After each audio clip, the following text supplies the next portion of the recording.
Citoyennes, citoyens, bonjour et bienvenue dans Dernière Nouvelle des Étoiles. Samedi dernier, SpaceX nous a encore une fois offert un spectacle hors du commun. En début d'après-midi, 14h heure française, on a pu assister à la seconde tentative de vol orbital du combo Starship Super Heavy. Si vous souhaitez ne pas vous spoiler le résultat, je vous invite à voir le replay de notre couverture qu'on a mis en ligne sur la chaîne. Pour donner une vue d'ensemble de notre sentiment, il y a du très bon, mais aussi encore d'énormes progrès à faire. Commençons donc par ce qui a bien marché. Le début du vol peut être qualifié de parfait. L'un des gros ratés de la tentative précédente venait du pas de tir. Il avait été en partie désintégré par l'allumage des Raptors. Les premières images qui nous parviennent de son état après le second lancement n'ont rien à voir. On dirait presque qu'aucun tir n'a eu lieu. Après une première inspection, Elon Musk a annoncé qu'aucune réparation ne serait nécessaire. Cela devrait déboucher sur une cadence de tir plus élevée. Plutôt que de patienter 6 à 8 mois pour le prochain essai, on aura probablement une nouvelle tentative beaucoup plus rapidement.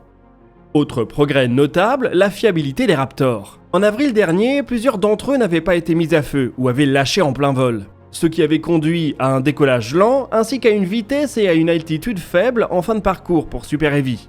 Samedi dernier, tous les Raptors ont répondu présents, les 33 de Super Heavy et les 6 du Starship, ce qui a permis au booster de grimper jusqu'à 75 km et 5600 km/h avant de se séparer du Starship.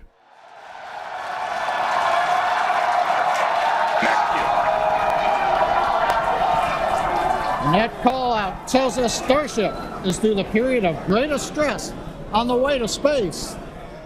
Cela nous amène à une autre réussite, le hot staging, qu'on pourrait traduire par séparation à chaud en français.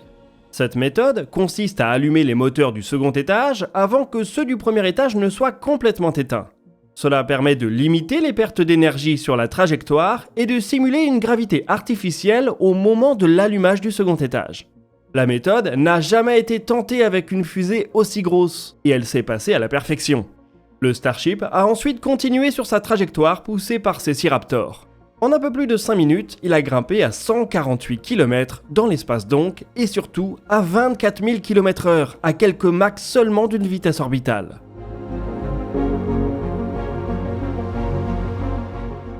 SpaceX a cependant échoué à 2 doigts d'un de ses objectifs. En effet, passé le hot staging, les choses se sont compliquées.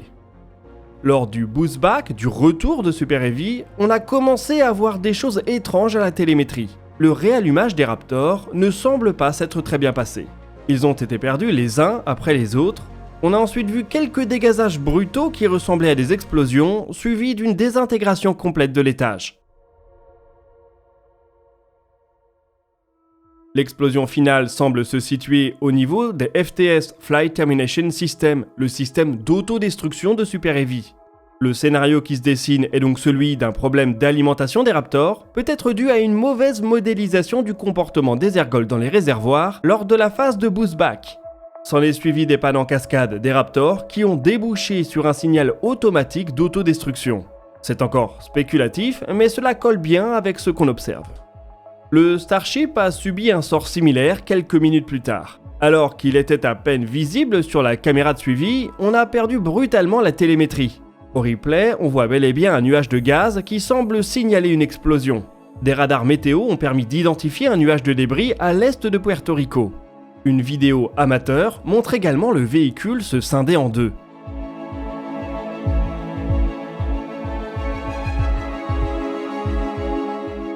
Lors de l'ascension, des photos nous montrent que le Starship avait perdu beaucoup de tuiles thermiques.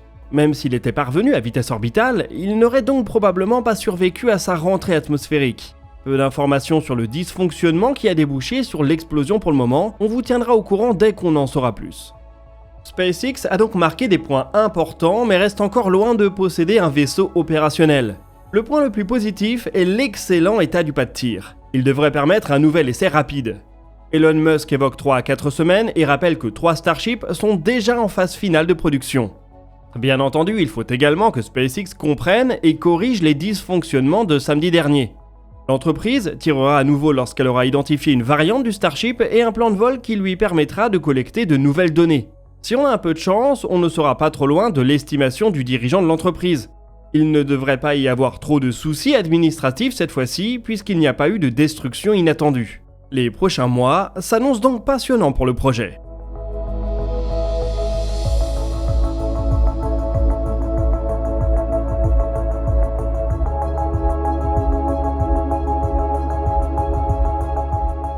Allez, il n'y a pas que SpaceX dans la vie et d'autres acteurs aimeraient bien réussir des choses tout aussi ambitieuses. La semaine dernière, dans notre dossier de l'espace, on vous a parlé de Suzy, le vaisseau réutilisable développé en interne par Ariane Group. On s'est notamment posé la question de savoir s'il pourrait aller jusqu'à la Lune pour s'inscrire dans le programme Artemis. Il n'a pas fallu attendre longtemps pour la réponse. Le jour même où on a sorti la vidéo, Ariane Group a présenté Moon Suzy, la version lunaire de son véhicule. Peu d'informations techniques ont été partagées. Sur la vidéo de présentation, on comprend que le vaisseau aurait une capacité pour aller jusqu'à l'orbite lunaire et en revenir. Il pourrait donc prendre un rôle de relais logistique pour la Gateway. Les images laissent apparaître une sorte de module de service conique. C'est probablement lui qui contiendrait l'étage de propulsion nécessaire au voyage lunaire.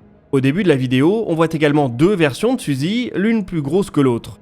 On imagine sans peine que c'est la petite qui pourrait pousser jusqu'à la Lune. Contrairement à ce qu'on imaginait dans le dossier de la semaine dernière, Ariane Group ne choisirait pas de développer un système de ravitaillement orbital. La longe lunaire serait offerte par un modèle plus petit et un étage de poussée dédié. On va attendre des communications plus poussées de la part de l'entreprise européenne, mais on est content de voir que le projet continue de se développer.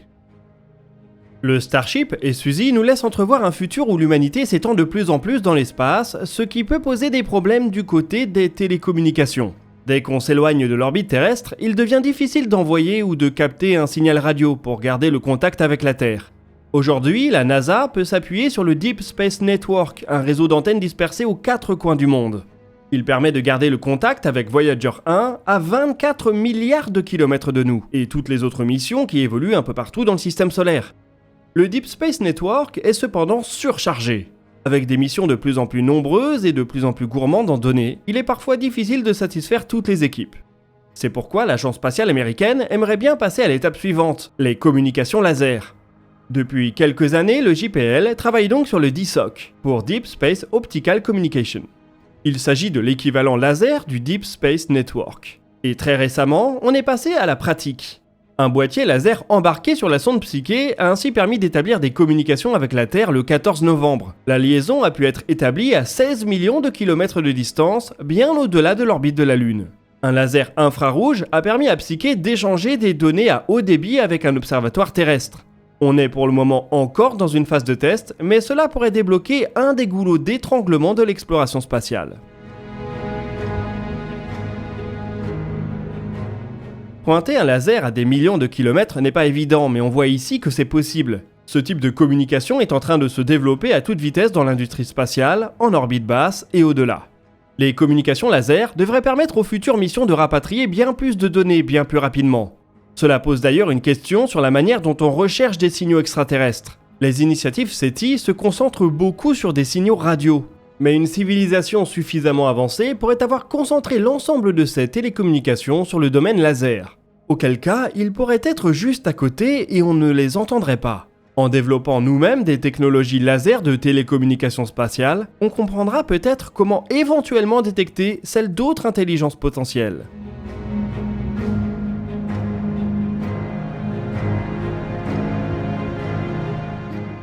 On va terminer ce DNDE avec Hubble qui n'a pas l'intention de se faire oublier malgré l'arrivée de James Webb. L'année dernière, l'observatoire TESS a découvert une exoplanète dans notre voisinage proche. Elle est située à seulement 22 années-lumière du Soleil. Elle gravite autour d'une naine rouge qui fait elle-même partie du système triple LTT 1445A. TESS a pu découvrir la planète par transit, mais le petit télescope n'avait pas le pouvoir de résolution nécessaire pour déterminer son diamètre. Une question restait notamment ouverte. La planète transite-t-elle entièrement devant son étoile, ou bien seule une partie de son diamètre réalise une occultation? Ce paramètre dépend de l'alignement du plan orbital du système par rapport à nous. Quand on est chanceux, les planètes transitent juste devant l'étoile, mais il peut arriver que l'alignement soit plus mauvais et que le bout d'une planète croise l'extrémité d'une étoile, provoquant une chute de luminosité détectable, mais une estimation de diamètre faussée.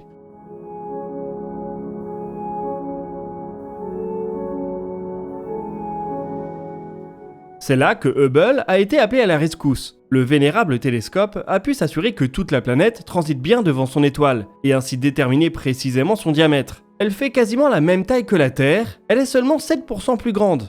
Sa masse a également pu être mesurée grâce à l'instrument Espresso du VLT, via la méthode des vitesses radiales. Elle est là estimée à 1,37 fois celle de la Terre. On a donc là une planète remarquablement similaire à la nôtre, avec une densité moyenne légèrement plus élevée. Elle ne constitue cependant pas une cible très intéressante pour la recherche de la vie. Elle gravite en effet très près de son étoile. Elle en fait le tour en un peu plus de 3 jours. Sa température de surface est ainsi estimée autour de 260 degrés Celsius. Pas d'eau liquide et donc pas de vie telle qu'on la connaît.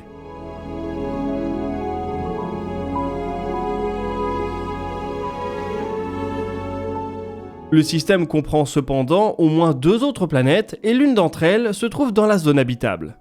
L'étape suivante consistera à passer le système au crible, cette fois-ci à l'aide de James Webb.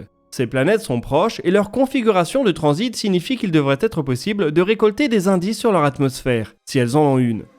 Ce sera l'occasion d'estimer un peu mieux leurs conditions de surface et donc leur potentiel d'habitabilité. À défaut d'abriter une civilisation voisine, elles pourront à minima nous aider à comprendre un peu mieux les populations de planètes autour des naines rouges.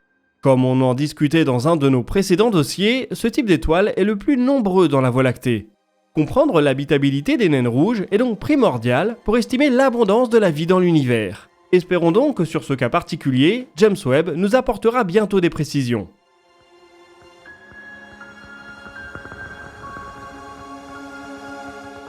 Et nous voici arrivés au bout de cet épisode de Dernières Nouvelles des Étoiles. Je vous rappelle que vous pouvez profiter d'une réduction de 50% sur l'abonnement premium de MyHeritage via le lien en description.